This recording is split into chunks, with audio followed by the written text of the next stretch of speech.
Okay, good morning again. Anybody run in the Kyoto marathon yesterday? Did it happen? It was cold and wet, right? Did people run? None of you, not sporty people, right? Okay, good to see you again. I hope you had a good weekend. Following the order that the syllabus was set up in, what we want to discuss this week is really this concept of sustainability. For several reasons. One is obviously that if we're talking specifically about disasters, then of course, the ideal is that any post-disaster scenario would be sustainable, right? It's not just an emergency reaction to the event itself. And in fact, unfortunately, the history of responses to disasters is often quite negative in this way. You know, obviously there's the need for emergency housing, food, water, shelter, and so on, in the very initial stages of say, a natural disaster, okay? But then the question is what happens next, right? How long do people remain in that situation? Now, even here, right, a very advanced, rich country, after the Kobe earthquake, there were people still living in temporary housing in these kind of like containers, you know, that have been adapted into like at least 3 years after the event, okay? It's not necessarily a good idea, right? Obviously, that would be very difficult for people who couldn't foresee a future, couldn't reestablish their economic life, right? Very difficult to reestablish social ties and this kind of stuff. Okay, so it's very common. So one issue relates to the question of disaster specifically. The other big question, of course, is the more general question of sustainability in terms of any kind of social future. Would you agree? As somebody has very wisely said, if we don't have a sustainable future, actually we don't have a future, right? Or at least there are some very negative thinkers out there, people who've written books about the very unpleasant possible scenarios of the future. That the future would be a bit like the Middle Ages. You know, we'd be living in very primitive conditions. Oil will have run out. We probably won't have electricity. You know, society will be violent. People will be competing for very limited resources amongst themselves. There won't be much cooperation between people. You know, very, very unpleasant kind of future scenario, which potentially is possible unless we do something about the issues, right? Okay, so what I want to do today is to talk about the basic concept of sustainability. You know, you're familiar with the basic idea, but we want to unpack it a little bit. Then on Wednesday, we want to look at some suggestions about sustainable solutions. Okay, you know, otherwise people get very depressed. You know, we talk about all the problems and then we go away, leave you with, what do we do next, right? To try to solve some of these problems. So that will be the order in which we're going to go. So let's today look at the basic concept of sustainability and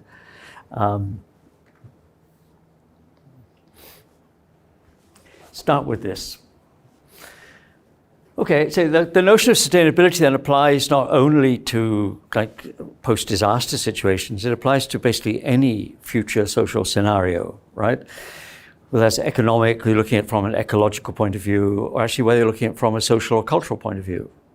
I remember once, I used to bring students to India on field trips all the time, okay? And I remember one time, we used to have a series of lectures, and one time we were in Bangalore, we had a lecture from the head of the Gandhi Studies Center at Bangalore University. You all know about Gandhi, right? He was very Gandhian. He was just, Gandhi, the future, a simple life, back to the village, wearing what we call khadi, the homespun kind of clothing and this kind of stuff. And then after we finished, there was question time, right? And we had some questions. So I have a question. Okay, he said, if we all become Gandhians, we all return to this simple future. He said, what are we going to do in the evening? I said, what? I said, I don't understand your question. He said, well, after we all become Gandhians, we have this simple life, we return to the village. What are we going to do in the evenings? Will there be Gandhian movies? Non-violent movies. No Rambo, no explosions, no car chases, no guns, this kind of stuff. And he said, I had never thought about that. What he had not thought about was what a cultural future would look like in a sustainable world. We tend naturally to think of ecology, possibly economics, right? But we don't tend to think about culture, all right? And I think we should, because that's an important question, right? What will we do in the evening, right? What kind of literature, what kind of movies, what kind of theater, what kind of entertainment would we imagine for ourselves in a sustainable future, socially and culturally sustainable, that maybe follows from ecological and economic sustainability? Okay, so it's a broad question, right? It doesn't only apply to narrow, or not narrow, but ecological processes. Okay, so as you say, the basic premise is that any recovery process, and probably need to recover from the present as well, right? Some people would argue we're already in a mess, right? Our planet is not doing too well, right? Would have to be sustainable. If not, there's likely to be a future of some kind, but it probably wouldn't be a very livable one, right? It wouldn't be pleasant, ecologically degraded, again, potentially with levels of violence high because of competition for scarce resources, a breakdown of social unity between people. So, you have a lot of alienation, you can imagine a very, very negative picture if you want to draw it that way. And so some people have written whole books on this, right? And the unfortunate thing is they're not actually just science fiction. You could imagine a so-called dystopian. If utopia is the ideal, you can imagine a dystopian future in which everything's gone wrong, violence, social breakdown, lack of resources, and all this kind of stuff, okay? So I assume that's not what we want, right? And as many people have pointed out, there's an ethical issue here. The ethical issue is, what kind of world would one generation want to pass to the next generation? Say, sorry guys, here's your present. It's terrible, it's a mess, it's degraded, it's violent, it's horrible, and so sorry about that, but good luck, right? Okay. And say, well, it was your fault, at least you didn't respond enough to at least try to identify the problems and head them off or mitigate them in some way. Okay. So obviously I assume that's not what we want. So there is a very, very famous definition of sustainability, which you may have already heard. This comes from the 1987 World Commission on Environment and Development, which is often called the Brundtland Report. The chairperson of that committee was Mrs. Brundtland, who had been the Prime Minister of Norway. Right? So often you see this word Brundtland report, it refers to this report. And in the course of that report, they came up with the definition of development, which you hear constantly repeated. There are many others. In fact, something I read recently suggested someone who'd surveyed the meanings of sustainability said they found 80 different definitions. But we're not going to get into 80 definitions, okay? Let's stick with the classic one, okay? There it is, okay? They were talking about development specifically, right? And the definition they came up with was that sustainable development is development that meets the needs of the present without compromising the ability of future generations to meet their needs. So, can you read it? Sorry, it's not too far again. Two issues then, right? First of all, obviously, we're responsible for our contemporary situation. We have to address pressing problems. For example, poverty. You can't say, leave this to the next generation. Don't worry about it, right? We need to address the current issues. And that creates its own problems and dilemmas. For example, ecologically, again, I don't know what you mean, some of you working in your projects and so on of various kinds. This is often an issue that, you want to promote forestation. Forests, because forests are carbon sinks, they cool the environment, they're nice to look at, right? They produce fruit and all sorts of stuff, right? But obviously many poor communities have to cut trees basically because it's the only source of firewood. What are you going to cook on unless you provide them with an alternative, okay? So you have a kind of tension there. On the one hand, you want to promote, the health of forests. On the other hand, you want to solve issues of poverty. And how are you going to find some kind of dialogue between those Those two slightly, not contradictory, but there's some tension. Okay, so obviously we need to address the current issues, but we should not compromise the ability of future generations to a desirable lifestyle. Okay. Now again, that has, hi, come in, welcome. That has a lot of implications. Okay, and we'll talk about some of the criticisms of this definition in a minute. Okay, what would our responsibility be? And I used to try this experiment with my students. Right, we can do it in class. We want to have fun doing this. One of the experiments we used to give them, we always used to have a kind of orientation camp. Do you have this at Kyoto-U? You know, at the beginning, just before your first semester, we'd all go off to YMCA or somewhere in the countryside and have like 2 days of get together and this kind of stuff. And we used to do little exercises. One of the little exercises we used to give them sometimes was, imagine a post-oil society. Okay, what would it be like?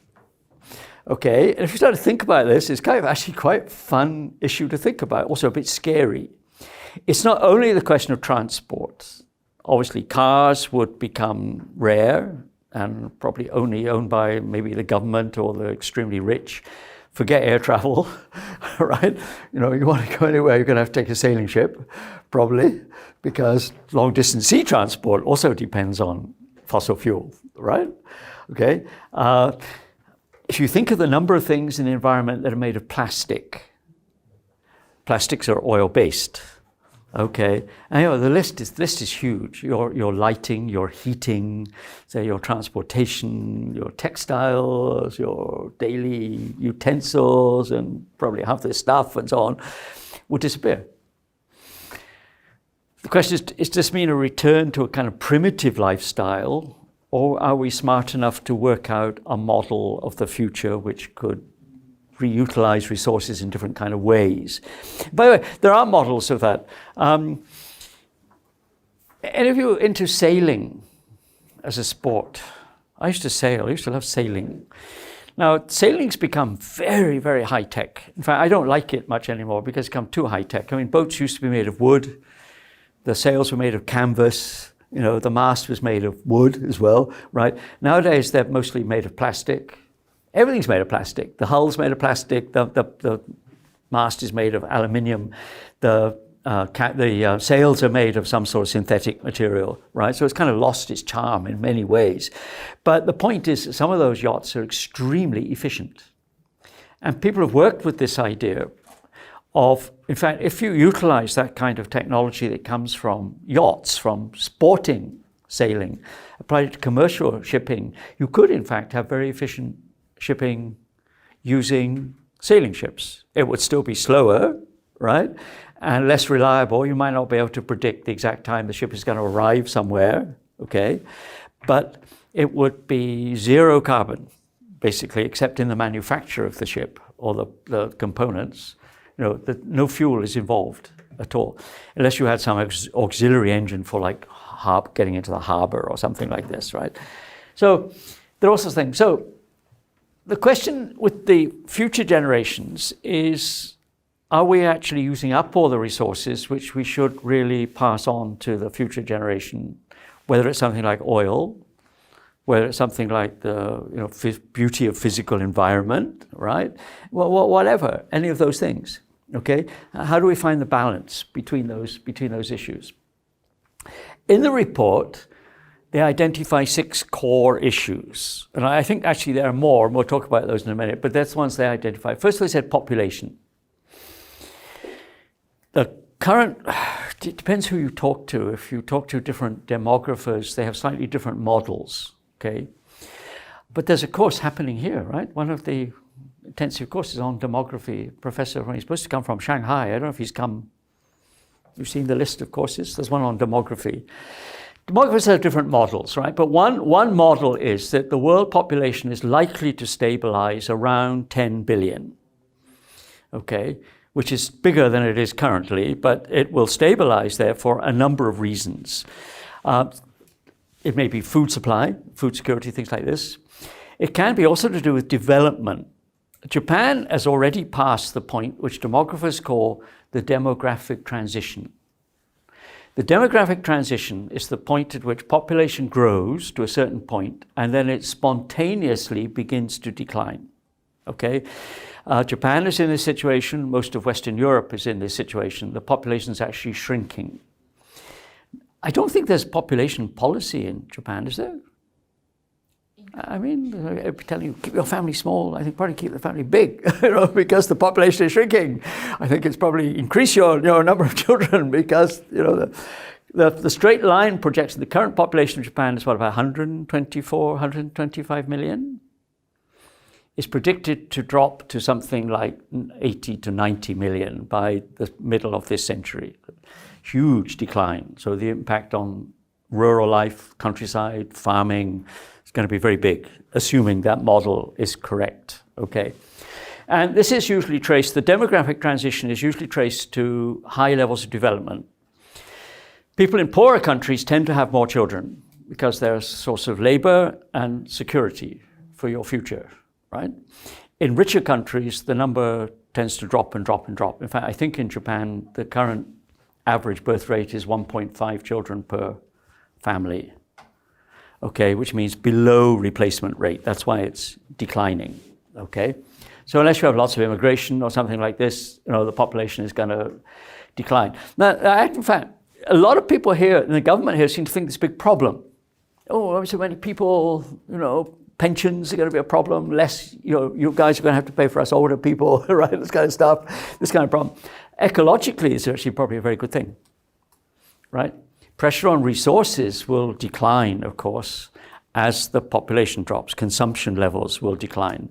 Now, capitalists hate this, of course, Not so many people to shop, right? Okay. But again, if you think of the positive consequences of population decline, it's actually not a bad thing. The problem is we're not at that point yet, right? And if population continues to rise to at least 10 billion globally, most of those populations will be in developing countries.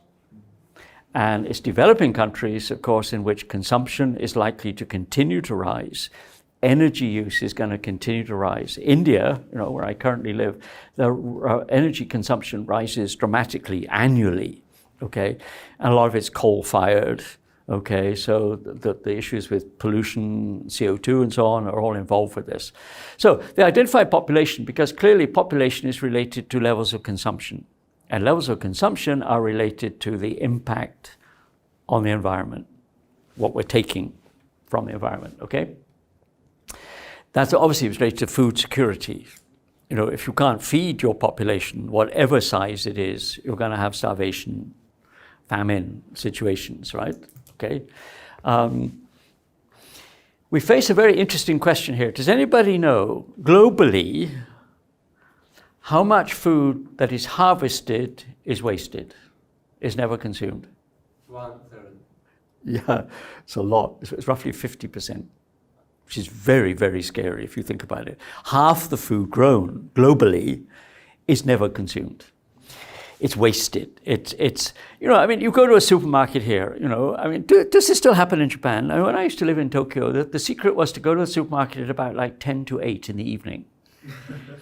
Because all the fresh fish and so this, they would discount, right? Because they couldn't sell it tomorrow. The sell by date was like today, right? And so there would be big discounts on the fresh stuff because it couldn't be recycled to tomorrow, right? Other stuff, of course, you can sell, the sell by date or eat by date is usually there sometime in the future, okay? This is incredible level of wastage, okay? Has to do with lots of factors, of course, including inadequate storage technology, lack of transportation, all sorts of factors. But it's kind of a scandal, actually, if you think about it, that we waste half the food grown in the globe. If distributed properly, obviously there wouldn't really be any hunger, right? There'd be more than enough, basically, for everybody, okay? The environment, obviously, ecosystems, and the fact that human encroachment, particularly on ecosystems, of course, amongst its effects is loss of biodiversity. Now, there's a wonderful literary festival held in India every year, a place called Jaipur in Rajasthan, in Western India, which is kind of desert state, very beautiful city. Okay, and I went last year, and one of the talks I went to was by a lady who'd just written a book called The History of Bees. Okay, and it's a very interesting novel. It's a novel, and one of the stories in the novel is actually set in China, okay? It's about a period when bees have disappeared. And a huge percentage of the Chinese population, their job is simply pollinating by hand. You need a huge workforce. You know what I mean by this? You have to go with your little brush and you go from plant to plant and you have to pollinate because the bees used to do it for you. We had free pollination, all right? No bees, no pollination. So it's a very interesting novel. There are three stories woven together in the course of the novel. One of the others is about actually North America, where this phenomenon has occurred which biologists don't seem to understand, which is sudden bee death. You know, you have your hives of bees, they're fine. You go one day and the bees have just died. Nobody knows why. Is it parasites? Is it climate change or something? Is it they can't find adequate food supply? Okay, well, whatever. Nobody seems to quite know. But something as simple as the bee could be the key to survival of civilization. A no bee future is not a good idea. Okay, and because of overuse of pesticides, for example, and certain kind of farming practices. Okay, if you drive past lots of farms, they look lovely, green and beautiful, all right? But they don't have flowers. Bees don't eat wheat or barley or rice. They eat nectar from flowers, right? In fact, there is a concept which is called the green desert. So what looks like a very fertile farming area, it is, I mean, in terms of the crop growing, maybe. From point of view of bees, it's a really bad environment. There's nothing for them to eat. Right? Unless people plant, and this has to do with, for example, expansion of farms where the hedgerows. In Europe, for example, farms used to be quite small. They had hedges. You had edges where there were flowers naturally growing, okay?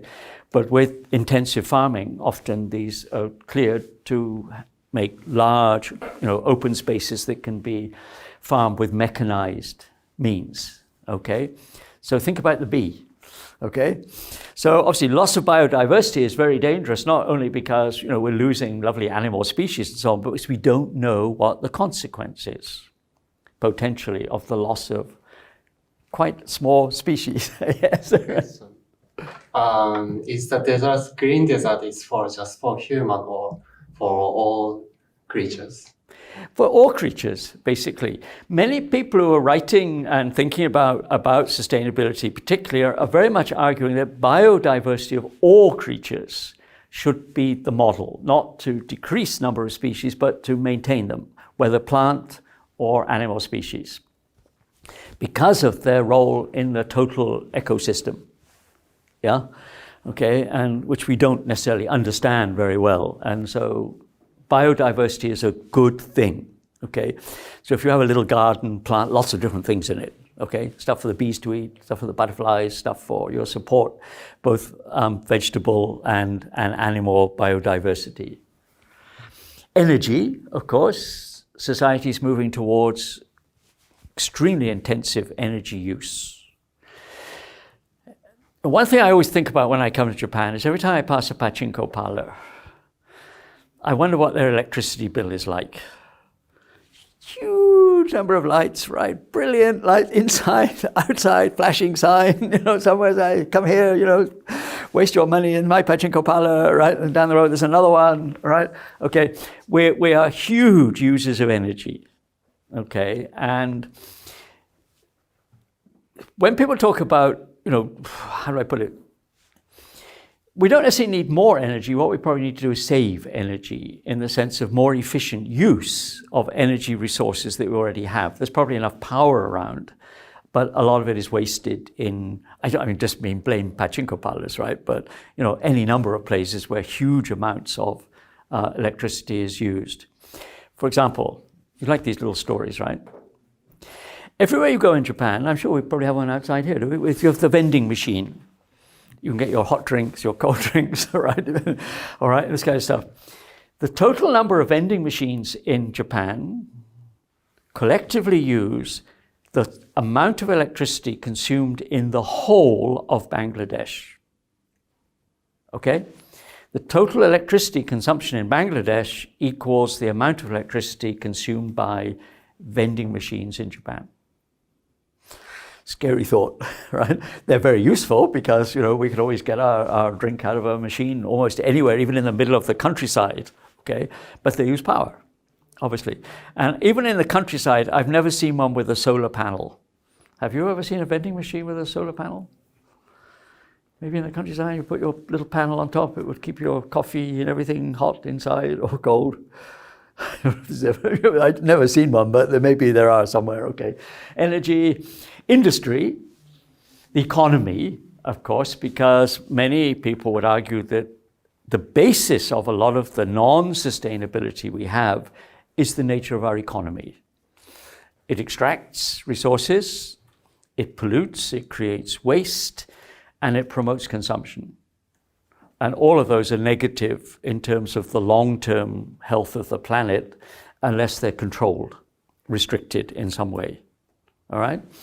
So that's the issue. And of course, urbanization, big cities. And again, just to give you a little example of this, okay? Because I thought about this on Saturday. I went to Osaka. And the ride from here to Osaka is not exactly beautiful.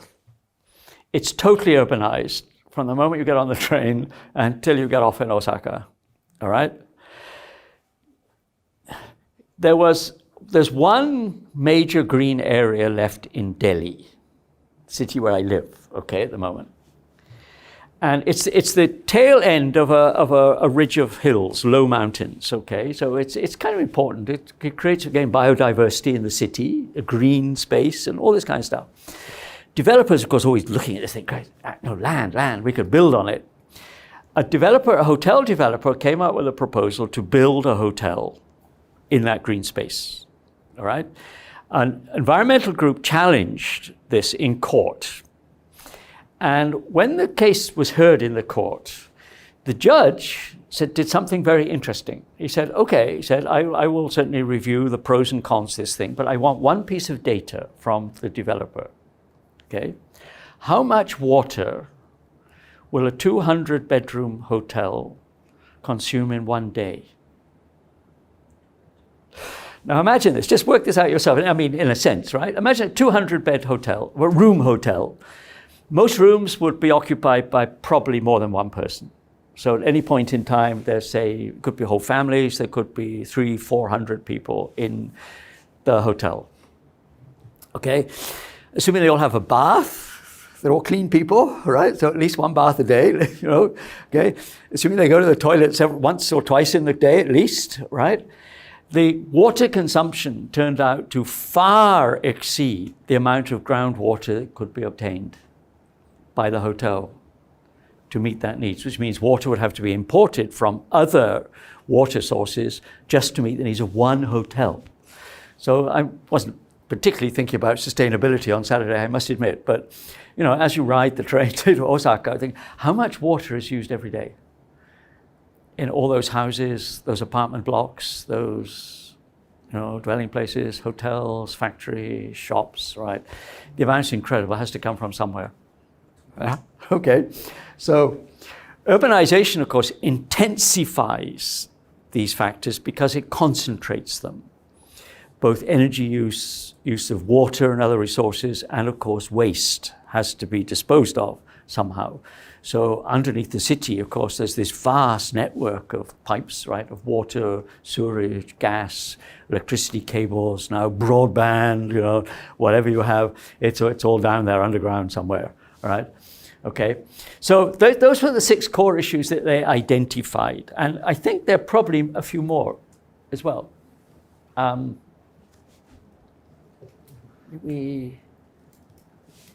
No, let me come back to this. Let me come back in a moment. Sorry, there's one more thing. Now, when that report was written, remember this is 1987, okay? It's quite interesting to go back and read it. You probably never will, but if you ever did. And it was preceded by another report. There was a Secretary General of the UN, Scandinavian man called Dag Hammarskjöld. I don't know if you've ever heard of him. He was tragically killed in an air crash, actually in the Congo. Nobody knows whether it's accidentally or not, but whatever happened, right? There was a foundation named after him. So the Dag Hammarskjöld Foundation issued a report, I think 1975. And if you read all of these reports, there are lots more. There was the UN huge conference on sustainable development 2001, and there are all these COP meetings every, the follow-ups. So there was the big climate meeting in Madrid a couple of months ago and so on, right? They all say the same thing. They all say, we have to do something now. The window of opportunity is like the next 5 years. So 1987, they were saying the same thing. All right, we're now 2020, right? And I'm sure if somebody else writes a report next week, they'll say the same thing. We have to act now. The window of opportunity is very small. If we don't act quickly, things are going to get worse, which they probably will, okay? But the scary thing is people have been saying this now for like 30, 40 years. And still, nothing really major seems to have happened, except we're going to talk next class about some approaches to sustainability. But behind this, if you were to read the report, you would find they say there are a number of factors which frame those 6 major principles, and these are the main ones. Number one, the argument that democratic political systems are actually systems that promote sustainability. Okay? Citizens have a voice. You can express your discontent with something. You can vote people out of office. I don't think it's happened in Japan, but in some parts of Europe, in Germany, for example, the Green Party is very strong, very strong. They have a lot of seats in the German parliament. Okay, so I can vote for a green candidate. I can express my opinion about environment this kind of way. The argument was that autocratic systems, this was done in 1987, okay? When did the Berlin Wall come down? Anybody know anything about that? Have you good at history? 1989, exactly, you're exactly right, 1989. So 2 years after the Brundtland report, the Berlin Wall actually came down. In fact, the socialist regimes, particularly the ones in Eastern Europe, their ecological, damage is far greater than most capitalist systems. Okay, some of the most polluted places in the world were in the former East Germany.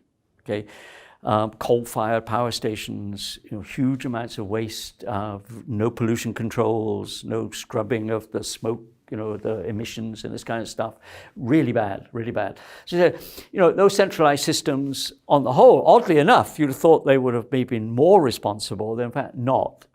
The old socialist states tended to be worse at handling this up until maybe the 1990s. Now, China seems to be now making major steps towards renewables and so on, right? But old-style socialist states weren't very good at this, okay?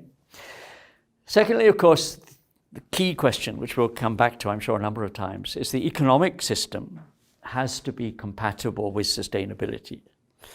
And the problem is at the moment, we seem to have an economic system which is not compatible with sustainability. It extracts, it creates waste, it creates pollution, right? It damages the environment, cuts down forests, it does all sorts of things which are not very positive for the future of the planet. So we have to rethink the nature of economics. This is a tricky question because, of course, it becomes immediately political, right? You're anti-capitalist or you're anti-something, but we have to definitely face that issue. We have to think about the nature of the economy.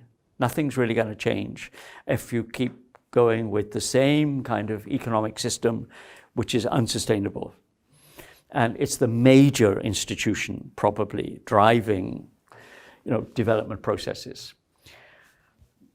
Technology. Now, again, there have been a lot of technological changes since 1987, right? And I certainly have taken part in conferences which were simply done through the internet. You can have video conferencing now. You don't have to get in a plane necessarily and travel, hours to some meeting place and travel back again. And after like 2 days, you can talk to each other without leaving your own space on a lovely screen. Which is simply an example of a kind of technology which is helpful in contributing. Now, you could argue, of course, that there are technologies which are negative to some of these things. Okay,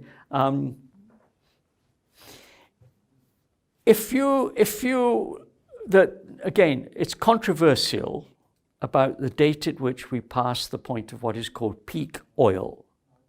Do you know that phrase, peak oil?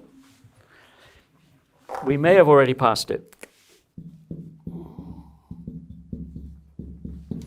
The concept of peak oil is the idea, it looks like a peak, like a mountain peak. We extract. And one day we reach a point at which it becomes less and less economical to extract oil.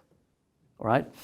Or, and this relates to, again, very much the technology, Canada, in Alberta, in the western part of Canada, there are huge tar sands. Tar sands are geological formations which contain oil, not in liquid form, but embedded in the, if you see the road being tarmacked, the road is being resurfaced, that hot black stuff which is spread on the road, right? All the roads out here, everywhere has it, okay?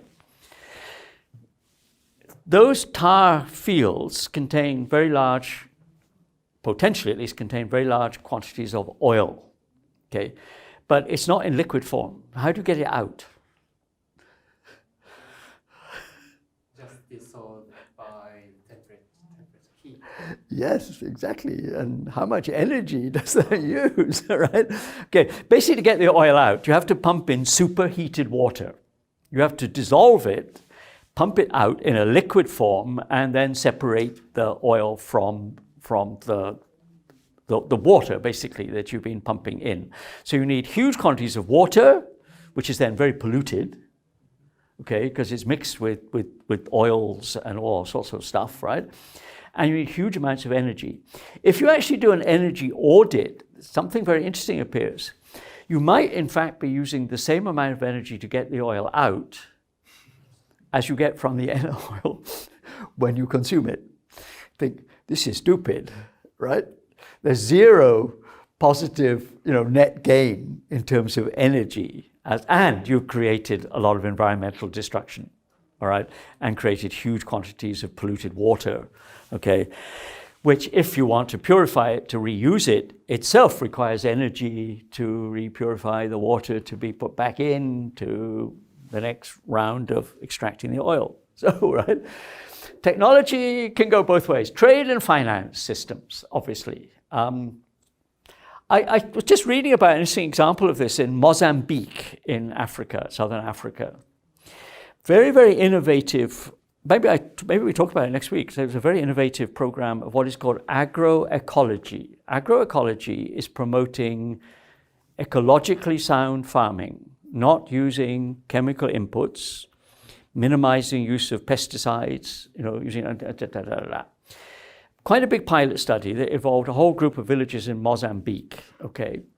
The people who initiated this program couldn't get money from any of the major aid donors. So, oh no, we don't sponsor that kind of stuff. It's just small farmers, peasants, who wants to put money into this kind of stuff. We want big projects. You want a power station, right? You want an airfield, airport, something? Fine, But peasant farmers, not interested. Huge trouble. In fact, they persisted, and in fact, in the end, they found finance from other private philanthropists and people who are prepared to risk giving them money, this kind of stuff. So to look at the whole system of trade and finance and the way in which trade is organized through organizations like the World Trade Organization, and whether it in fact genuinely benefits smaller or poorer countries that are trying to enter markets, okay? Because every time you hear Mr. Trump The word Mr. Trump seems to love very much is tariffs. Right? You're going to import tariffs on people. You're going to make it expensive to import from China. You're going to put tariffs on stuff in the belief that it actually helps the American economy, though it does not. That's another economic story, but we won't get into that, okay? But it may be that the whole international trading system is not really compatible with long-term sustainable development of anybody, including particularly poorer countries. Another little story. European Union used to import, sounds very minor, okay, but it's a very good illustration. Used to import most of its bananas from the West Indies, from the Caribbean, okay? The reason for this was that many of the European powers had long-term historical interests. They colonized the Caribbean. Countries like Bermuda or Trinidad or something like this were colonized by the British. Other parts of Haiti, it's almost colonized by the French. Dominican Republic, it's almost colonized by the Spanish, okay? They thought they had like a moral responsibility to buy your bananas from the Caribbean, okay? The US brought a suit against the European Union in the World Trade Organization, claiming this was discriminatory because the US has huge agricultural operations in Central America, okay, south of Mexico, where they grow bananas, okay? So it's not fair that you should buy bananas from the Caribbean, but not buy bananas from American companies in Central America, okay? And in fact, the World Trade Organization upheld the American case, saying, well, yeah, it was discriminatory in the sense that they were specifically selecting to buy from only certain places, okay? And if American companies could offer cheaper bananas, you should buy from the US companies, okay? Now, is this ethical? I say, well, why shouldn't you try to repay, in a sense, your historical debt by trading with your country, right? I buy your bananas. I don't want these American bananas, right? I want bananas from Jamaica or Trinidad or wherever, Antigua or something. But I don't want to buy American bananas. The companies are American, okay? But the World Trade Organization rules had to argue this was discriminatory, okay, and wanted to ban the selective buying of bananas from the Caribbean.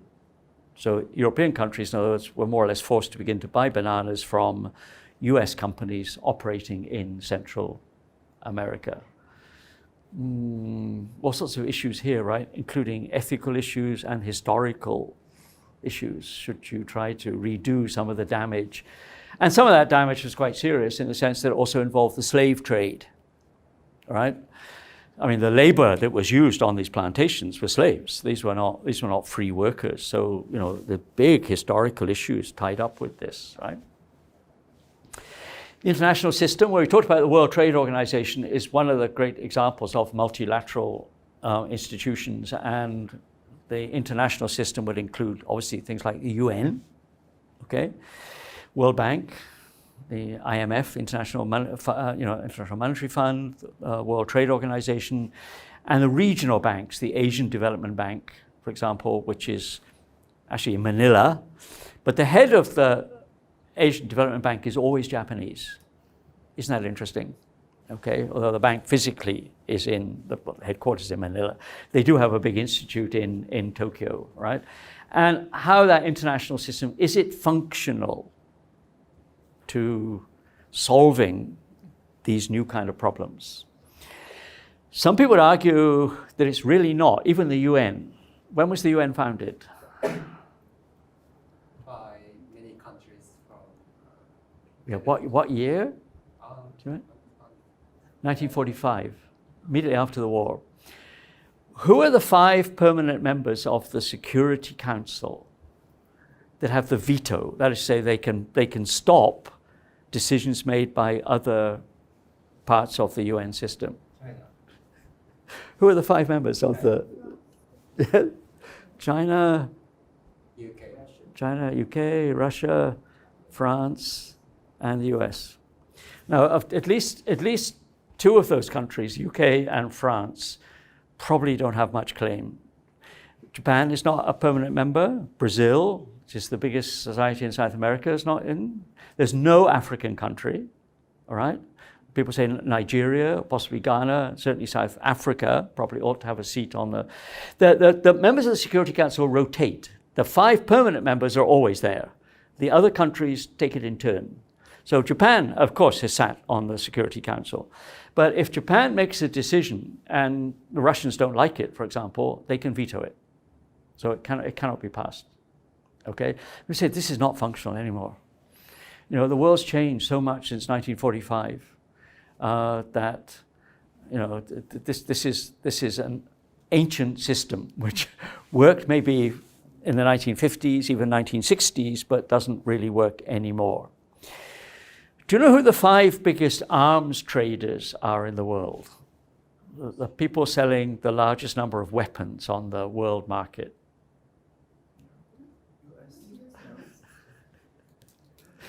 They're the 5 members, permanent members of the Security Council.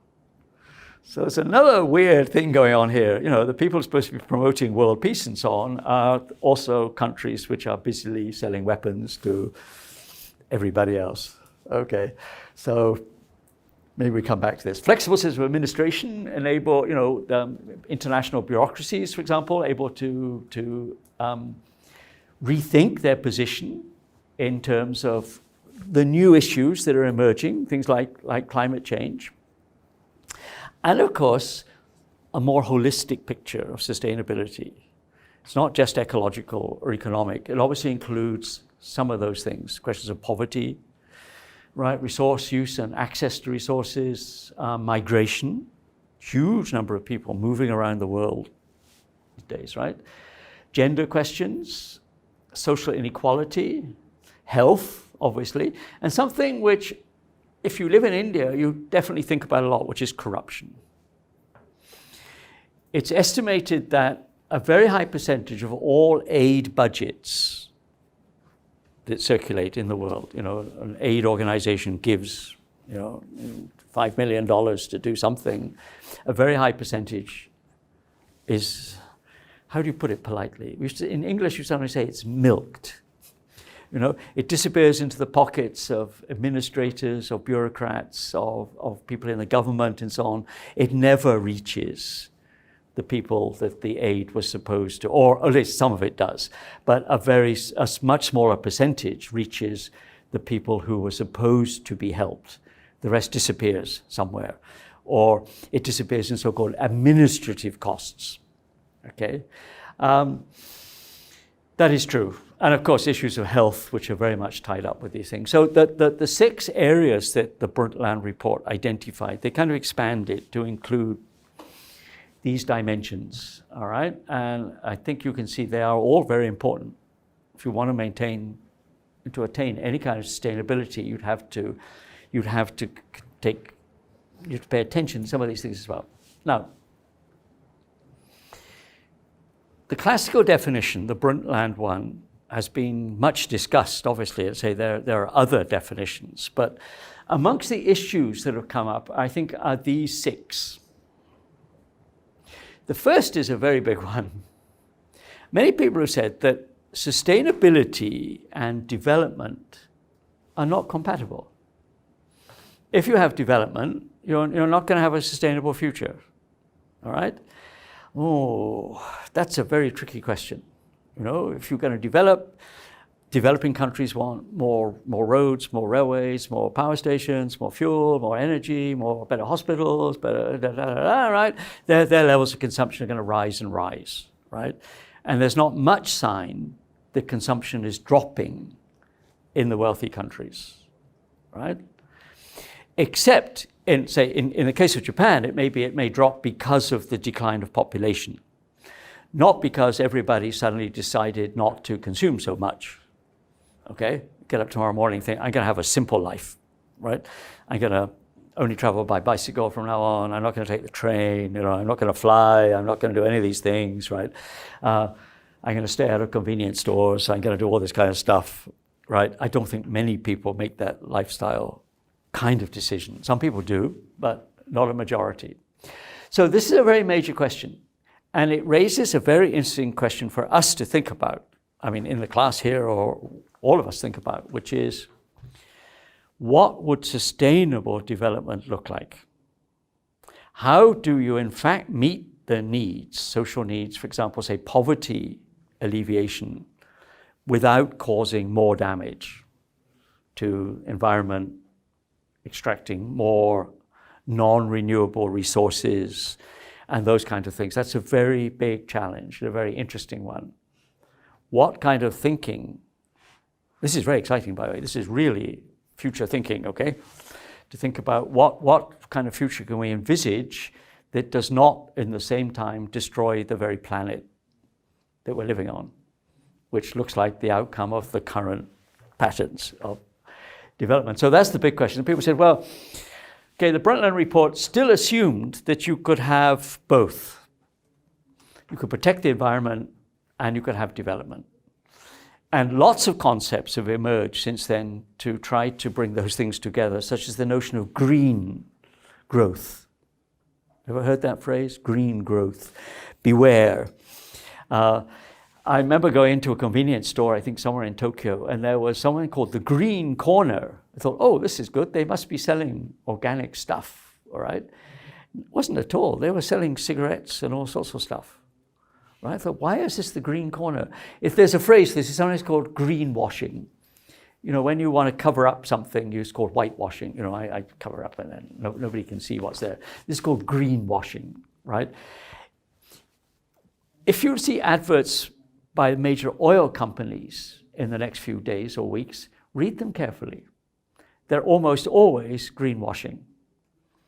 BP, you know, produce clean, beautiful energy.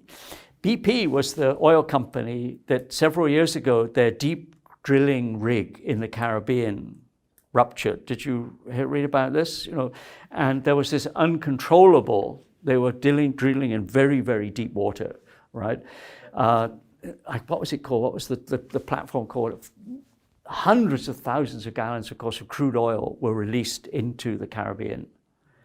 And, you know, they couldn't cap the well for weeks and weeks. They were trying to some way to solve this. You know, the technology was basically beyond them. They had a fallback method to cap the well. It didn't work, okay? And, you know, a huge amount of damage was done to you know, seabirds, fish, coastal communities, you know, fishing communities, tourist industry in Florida and places like this, on those kind of areas, severely damaged by this. But read their adverts. They're almost always greenwashing, how clean, beautiful, sustainable our energy is, right? So think carefully when you read those kind of ads, all right? That's maybe the big question. But then the second thing is that some people have raised the question about, can we know the needs of future generations? So you would say, well, not exactly, but you do assume that they would want enough food, enough shelter, enough basic resources, right? Okay. The other things maybe we don't know. Culturally, we don't necessarily know what kind of lifestyle they would want, okay? But that's for them to think about, not for us to worry about. So we can't know in detail, but we can presumably assume they would want a clean environment.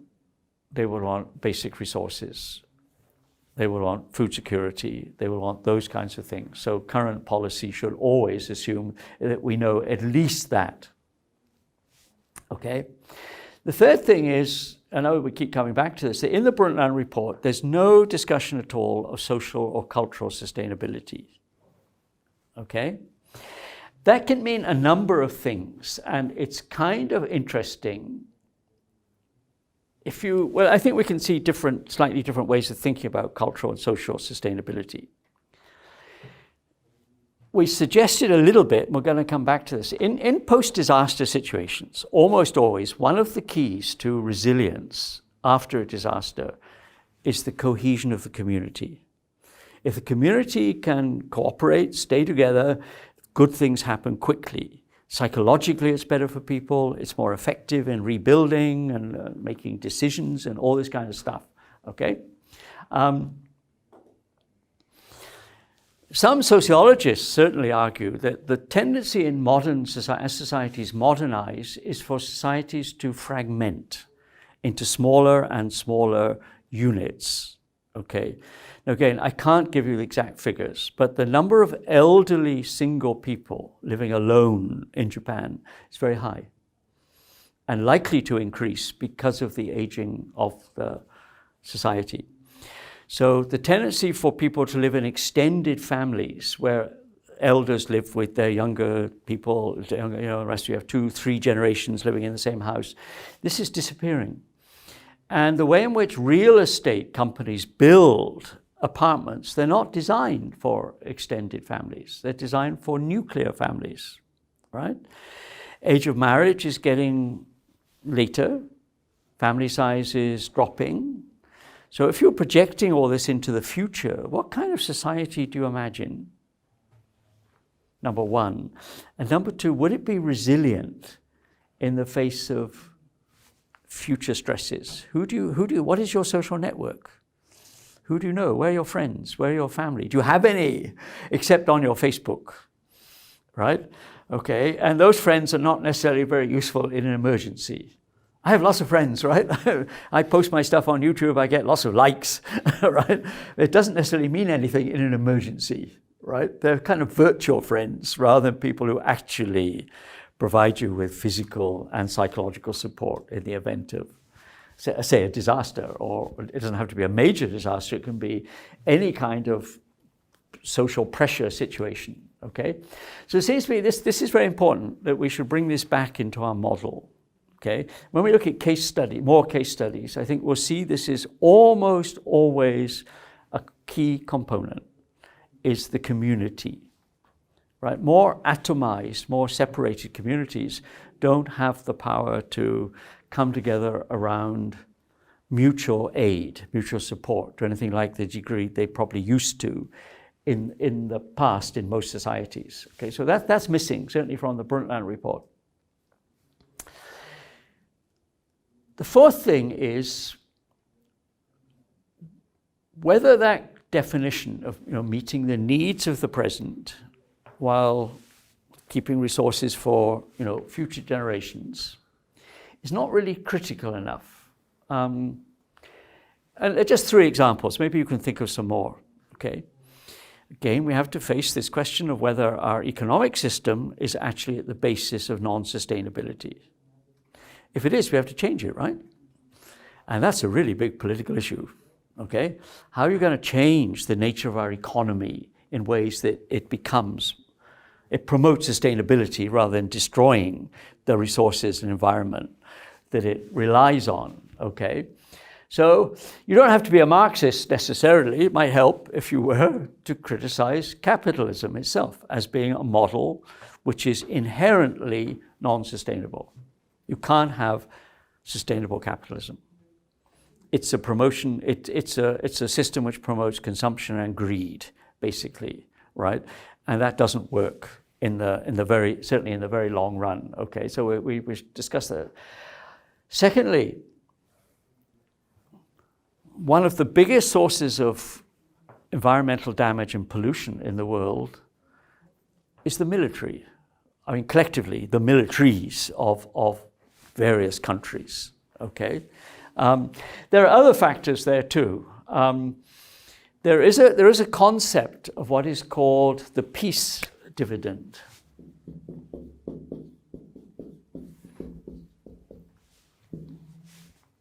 Now, I don't know what percentage of national budget is spent on the military, on the self-defense forces in Japan. Does anybody know? 5% of GDP or?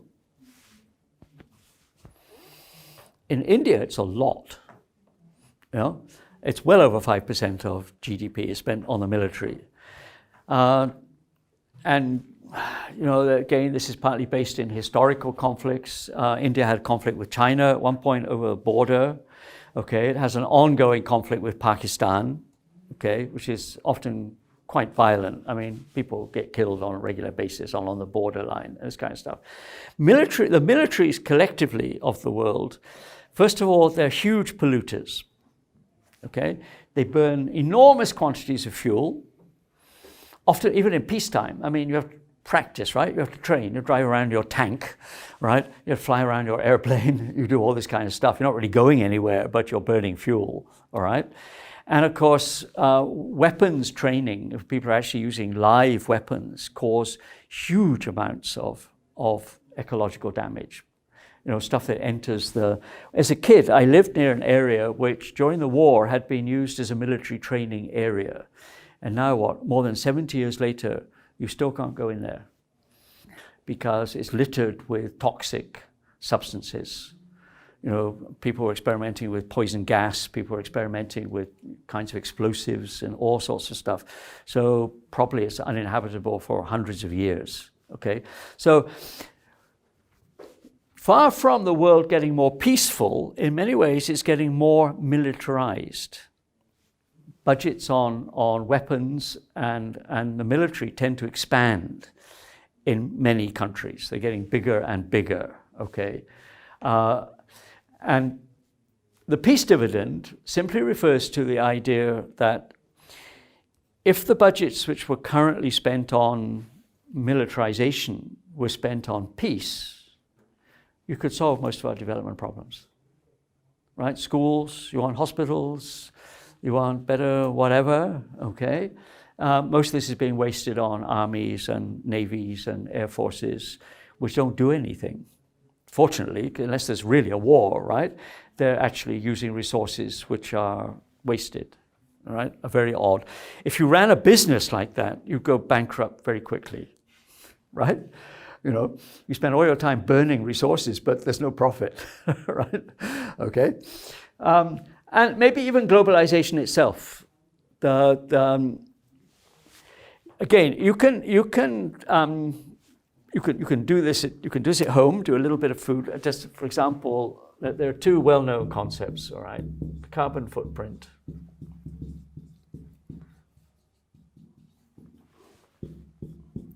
And food miles. Carbon footprint is you can do it as an individual. You can also do it if you take a community, a city, for example, and try to figure out what the contribution to, say, global warming is of an urban settlement in terms of generation of heat, use of energy, waste, you know, downstream pollution, air pollution, for example, as a result of industry and this kind of stuff. You can do it very simply with food miles. And I still, when I was in Tokyo, this example I still remember. I tend, if I have nothing else to read, I read the cereal packet. Do you do this? You know, you're reading your cornflakes or your whatever. And I happened to be reading my cereal packet one day, right? And it was this substance called muesli. You know, there's a kind of cereal that's made of oats and nuts and raisins and sometimes dates and whatever. I think it originated in Switzerland, but now you find it everywhere. You can buy it in any supermarket here. You can buy packets of muesli. And I started reading the packet, and I suddenly thought, this is very interesting. I'm sitting in Tokyo, right? I'm eating a cereal that was imported from Europe, okay? Most of the ingredients, I think the packaging company, the cereal company was based, let's say in London, but I don't remember where it was, right? But many of the ingredients, like the oats you could grow in England, nuts and raisins you can't, it's too cold. They must have come from Southern Europe or North Africa.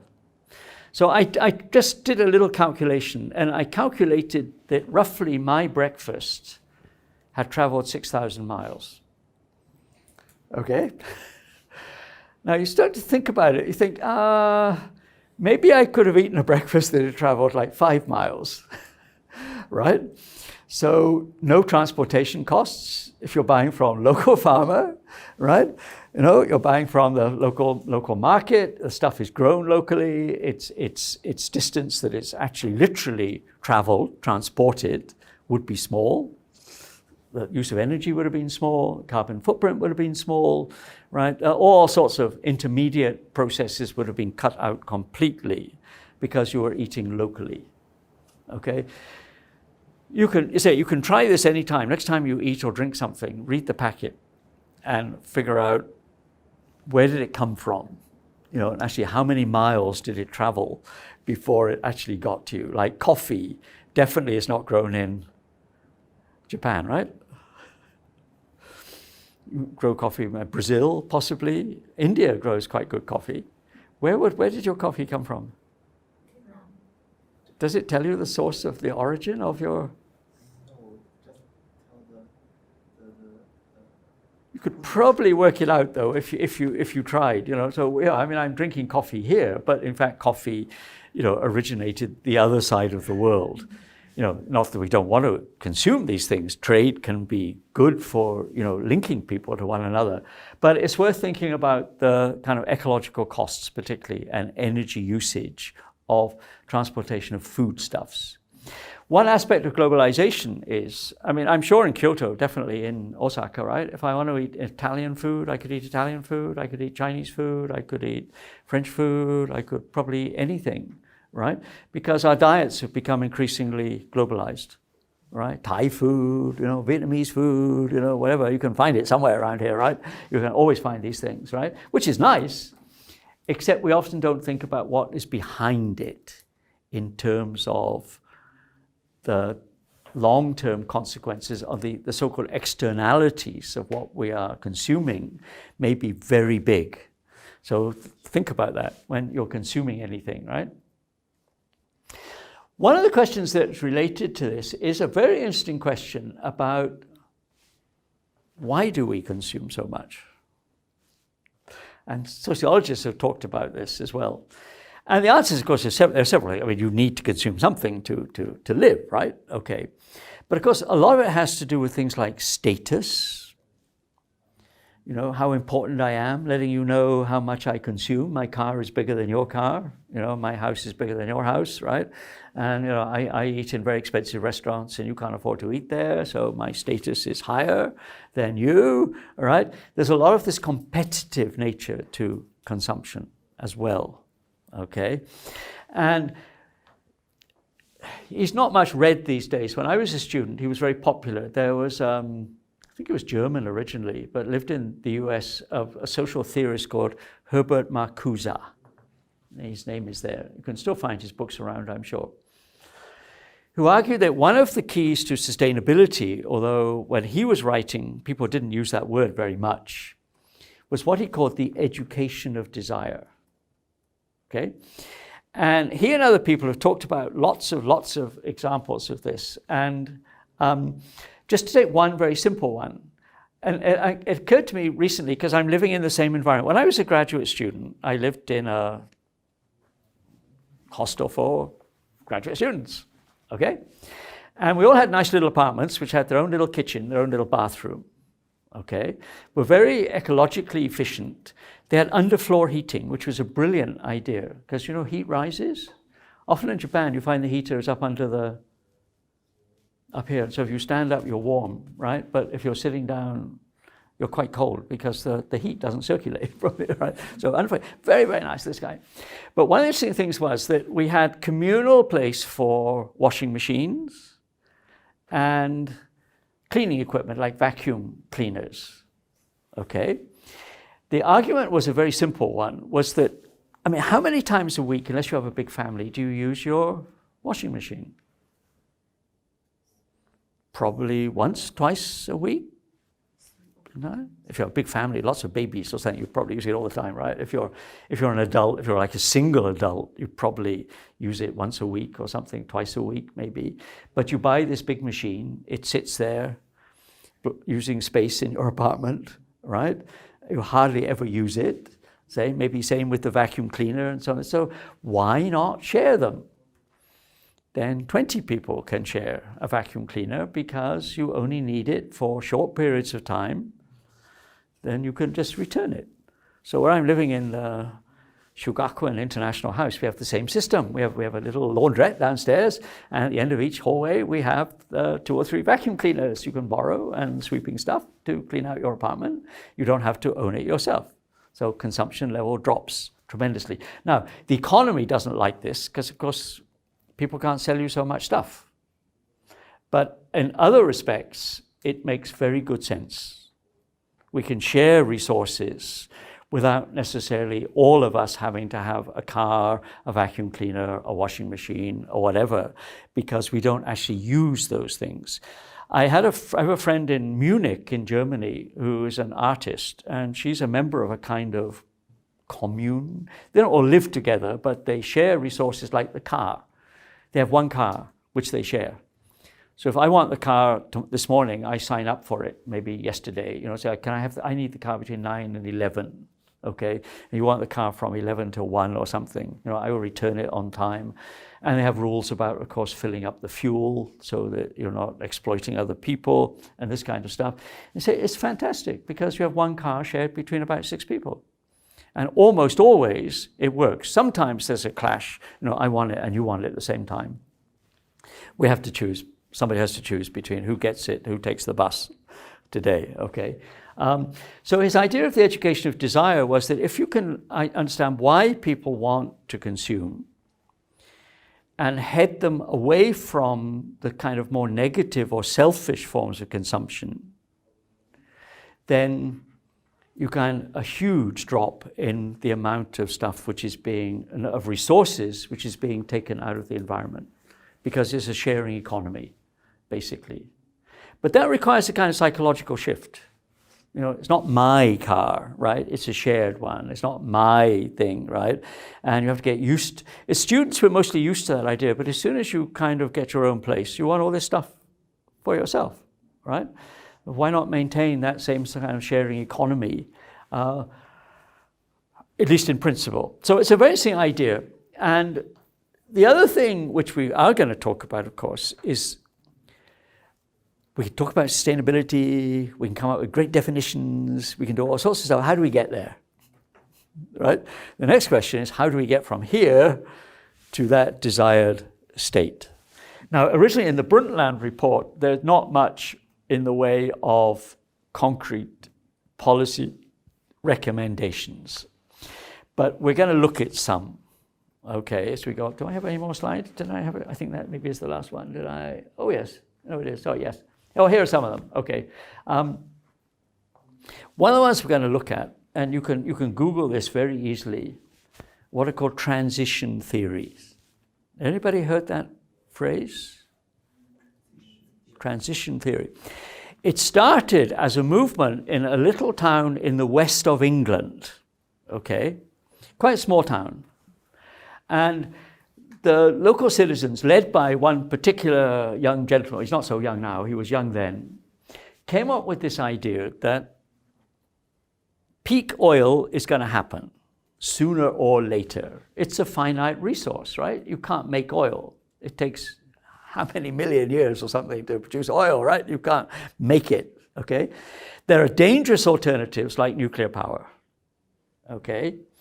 But the people often say the trouble with renewables is they don't generate enough power. That's not true if we reduce our power consumption. So the idea of this transition movement began with the idea, with that one small town, how can you plan for what they called energy descent?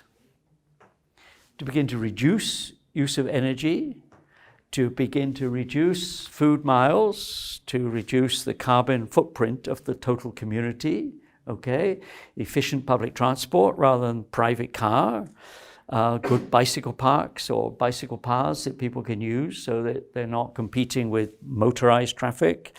We'll talk about this in detail later. It's a very, very interesting, you can Google transition, their stuff is all free online.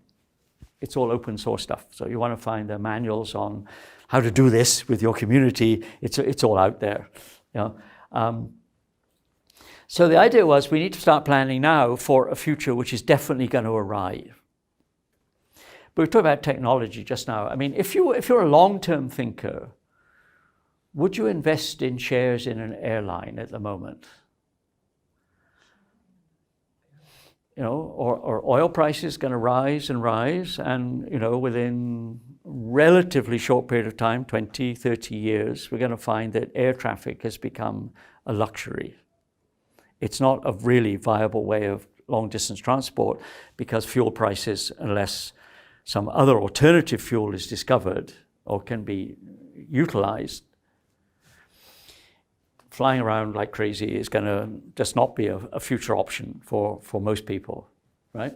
Okay, so transition theory is one example. We definitely need to think about how we get there, right? Now we are here, we have all these problems. How do we plan for a future which looks much more sustainable than the one we have, okay? There's a very best-selling book by an American anthropologist called Jared Diamond. The book is called Collapse. Okay, I'm sure there's Japanese translations, Chinese translation by now. It's a best-selling book, available in cheap paperback edition, Penguin books. You see those little paperback books called Penguin? Thousands of titles in simple paperback format, okay? In that book, what he's done is he's looked at a whole range of civilizations which have passed away, okay? In different geographical locations, in Central America, the Aztec and Inca civilizations, in Greenland, in Easter Island, the famous island in the Pacific that has these great statues.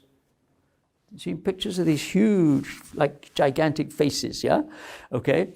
It's now a treeless island, okay? He takes lots of examples, okay? His basic argument is that in every case he examines, the basis for a civilization collapsing was that it destroyed an ecological base.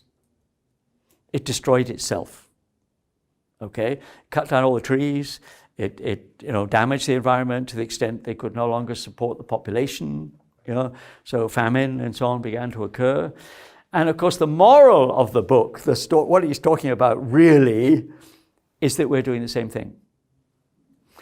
And as he points out in the various case studies, it's really worth reading. It's a very readable book, okay? Is that in almost every case, people knew what they were doing, but they didn't change direction. There's another useful concept there, right? Which, as you may know, is what is called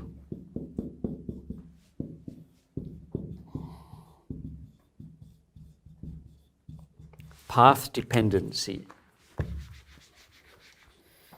Yeah, path dependency is the idea you're on a track, you realize it's going in the wrong direction, but you don't change. You keep going. And as I say, what his argument is basically that there have been a lot of civilizations who've done exactly that. They knew they were creating trouble for themselves, but they didn't stop. They kept going until, of course, finally they collapsed. Why are these great civilizations not there anymore, right? And it's not lack of knowledge.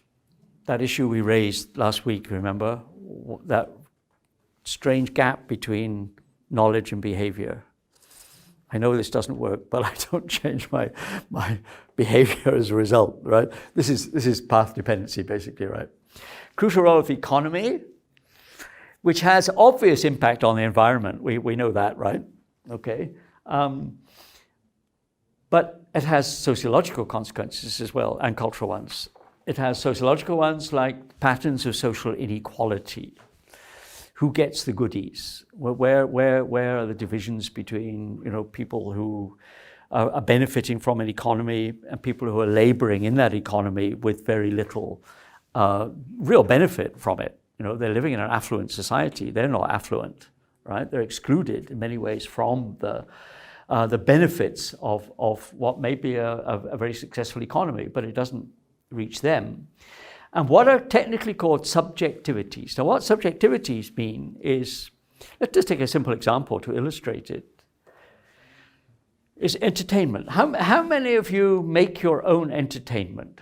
Do you go home in the evening and tell stories to each other? You paint pictures yourself to hang on your wall? I need a good book to read, so I write my own book because it's bound to be better than ever. I don't think most of us do this. What we do is we consume ready-made culture, right? If I want to be entertained, I turn on the TV, all right? I go to the movies. I buy a subscription to Netflix, right? Or I go to YouTube or somewhere. We don't make this, right? But of course, it has profound effects on the way in which we see the world. Ideas about relationships, idea about fashion, idea about all sorts of things we're usually getting from those manufactured sources. They're telling us what we should eat, what we should think, what we should drive, what we should smoke, what we should do something, right? And if we're not careful, we believe them, right? Right? So our subjectivities, our inner life, as it were, is profoundly affected by the nature of our economy, right? It's trying to persuade us to consume certain things, behave in certain ways, play certain sports, go to certain places, whatever, all those stuff. And we're not making any of it, all right? We're getting it secondhand. Have you ever thought about that? Quite dangerous in a way, right?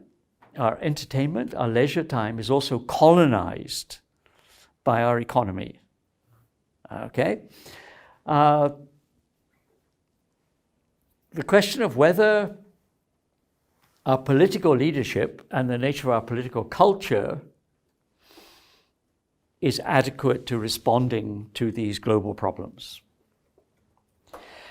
Now, if you start to criticize democracy, people think, oh, you're some terrible fascist, But democratic societies have recently elected Mr. Donald Trump in the United States. They've elected Mr. Modi in India, who's an extreme right-wing character. They've elected an extreme right-wing president in Brazil, okay?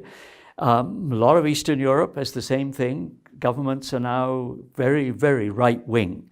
And right-wing in this context usually means they are pro-business, anti-environmentalism. They do not want to make these kind of changes. Okay, they want to protect. Mr. Trump, for example, has quite openly said he wants to protect the American coal industry, even though there's obviously plenty of evidence that coal, the coal industry, particularly burning coal as a generating energy, is highly polluting. That doesn't matter. You're going to protect American jobs. Okay, how do we protect it? Okay. So whether the whole political culture, for example. Again, we'd have to do some imaginative thinking here. When are general elections in Japan every year? Is it 4 years or 5 years between a general election? When's the next general election, national? Is it 5 years or 4 years between elections? Some countries it's 4, some it's 5. Okay, people say that's fine because you can make people accountable. They don't have too long to settle into being corrupt and this kind of stuff. The trouble is that politicians tend to think in the short term, right? I want to get re-elected, right? And so I'm not going to start pushing radical sounding theories. And in fact, watch what's happening in the United States at the moment. The front-running Democrat candidate at the moment, it's only the beginning of the process, is Mr. Bernie Sanders, who describes himself as a socialist. And a lot of people said that will make him unelectable in the United States. They will not respond, the electorate will not respond to someone who wants to nationalize industries, he's got lots of good ideas, for example, like making education free, and raising taxes on the rich and this kind of stuff. They're all great policies, but people probably won't elect him, because he's got a longer term view than just I think in the US it's 4 years, right? It's 4 years between presidential elections, right? It's too short. So how do you overcome that problem of a political culture which is linked basically to the short term when the big problems are long term? Okay, there's a mismatch. They don't fit together very well. The big question of prevention before and restoration afterwards, not only in disaster situations, but in lots of contexts, okay? I was involved in a project that was working in slum communities in Latin America at one time. And this is very interesting. Slum communities are highly vulnerable to natural disasters. Floods, earthquake, anything like this, because of the quality of building, people building on dangerous slopes, people doing all the wrong things, but they're poor, okay? So, say blame them. What you probably want to think about is ways you can give advice to those kind of, not move out of the slum, and definitely don't tear the slum down, okay, which is a common practice. You know, the government doesn't like slums, so you destroy the slum. Where does everybody go? Okay, the answer is they probably move to another slum, or the slums get bigger because they move further out from the city center. Okay, if you give simple advice to people on housing which is resistant to natural disasters, and it can be done quite simply, okay, in many cases. Work which some of my colleagues did in Southeast Asia, which is a different kind of climate. Vietnam, for example, where cyclones, typhoons occur, was how to reinforce your house very simply, how to structure the roof in such a way that it won't tear off. Quite simple and quite cheap methods can be used to prevent problems happening in the first place. And in doing so, you increase all sorts of things. I lived in a slum in a city called Bandung, which is in Indonesia at one time. And this was a very, very interesting experience for lots of reasons. So I won't bore you with all the stories about my slum life, okay? The first thing was the slum had its own political structure. It was like going through immigration. When I moved into the slum, one of the first things I had to do was go and meet the head man. And he had a book. He had like an exercise book that he obviously bought from some little shop, which he took my passport, he wrote down the number and this kind of stuff, you know, just like I'd arrived in another country, right? Like he was the immigration officer. So, you know, you're now a member of the slum community, right? The streets outside the slum were quite dangerous. Petty crime, mugging, bag snatching, crowded buses were very dangerous places to travel, okay? Inside the slum, there was no crime.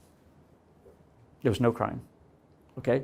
Once you left the slum, now most people would think, oh goodness, I'm going to a slum. You know, this is a really dangerous place. Little tiny alleyways, self-constructed housing, all mixed up with one another.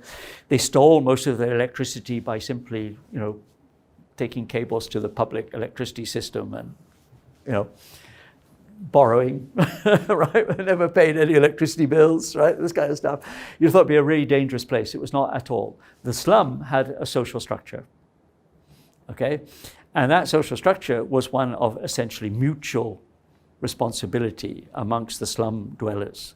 So it turned out that in quite simple ways, you could in fact make apparently a slum, which is a negative term anyway, right?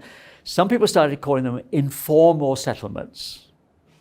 That sounds much better than slum. I don't live in a slum. I live in an informal settlement. Same thing, but you change the name, it sounds much better. Okay, all right. The probability of disaster or of negative impact of disaster is very much smaller.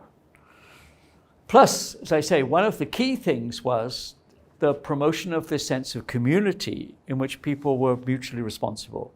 Therefore, the space was safe. And in the event of any kind of accident or whatever, people actually did help each other because they knew their neighbors. You know, you were intimately connected with the whole community. And this had many, many positive outcomes. So this relates to what we're going to talk about next class, to begin to explore some alternative models to the current economic social system, right? There are many. We can't talk about all of them, you know, but we can take a little selection and you can perhaps go hunt for some more, okay?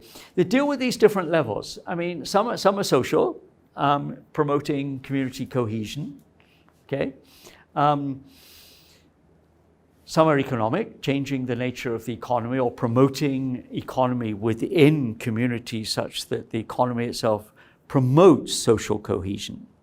There's a term for this, we'll talk about this next week, it's sometimes called solidarity economy, okay? Where people are engaged in mutual economic relationships, sometimes through barter. They're not using money at all, right? You know, you have the bananas and I have the coconuts. Well, we work out an exchange rate, okay, so for, you know, such a bunch of bananas, you get so many coconuts, whatever. Money doesn't come into the situation at all. Yeah. In fact, that is actually an interesting example, by the way, the so-called alternative currencies, where communities inventing their own money, which is acceptable within the community and has nothing to do with the national currency outside, okay? Of course, there are architectural experiments, ecological ones, I mean, there are lots, and they're really fun.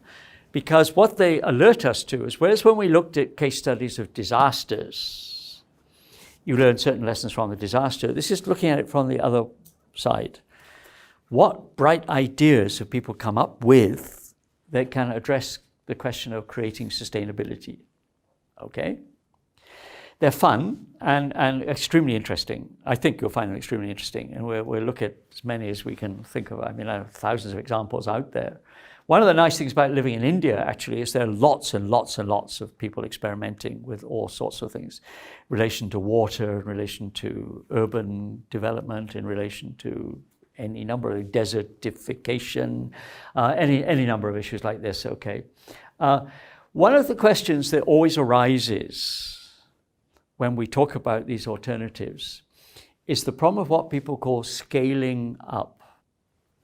Do you know that concept? Another concept for today, scaling up. Scaling up means that if you have a fairly small scale and quite successful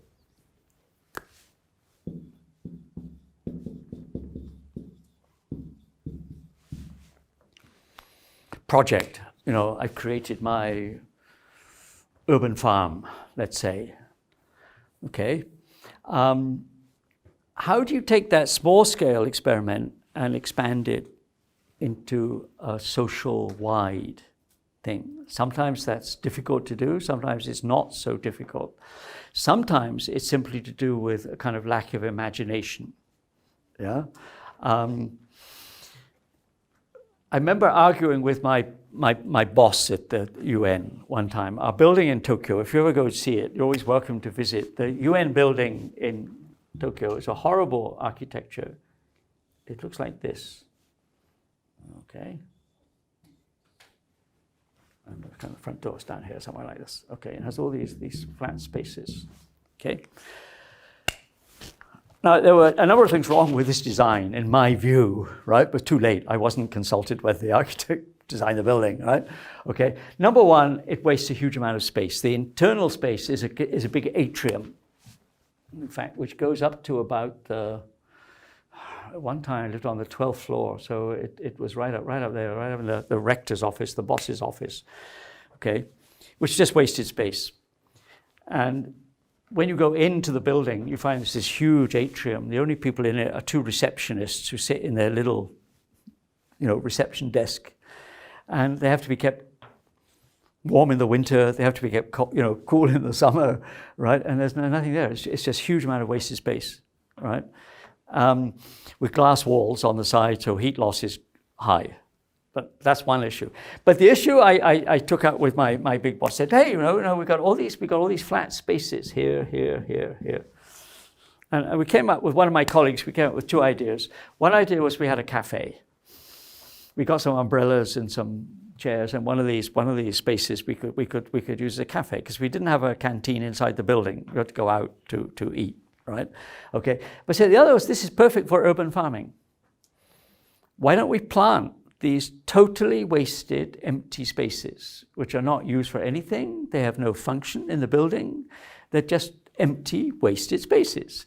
I could never persuade him that it would be a great idea if we started urban gardening at the UN building. I thought this was a brilliant idea, partly because we could grow vegetables and so on, right? Okay. But partly because I thought it would send a kind of message to people around that, hey, even in a city, you can do quite fun things if you have flat spaces, right? And in some architectural styles, if you go to North America, for example, the typical architectural style is to have flat roofs. If you go to Europe, it's often the pointed roof. And in Germany, for example, that's because of heavy snow, right? But those flat roofs make perfect urban gardens. And in some cases in the States, people have, indeed, there are many, many experiments in urban gardening where space is not wasted. You can grow huge amounts of food in the city. You don't have to go to the countryside, right?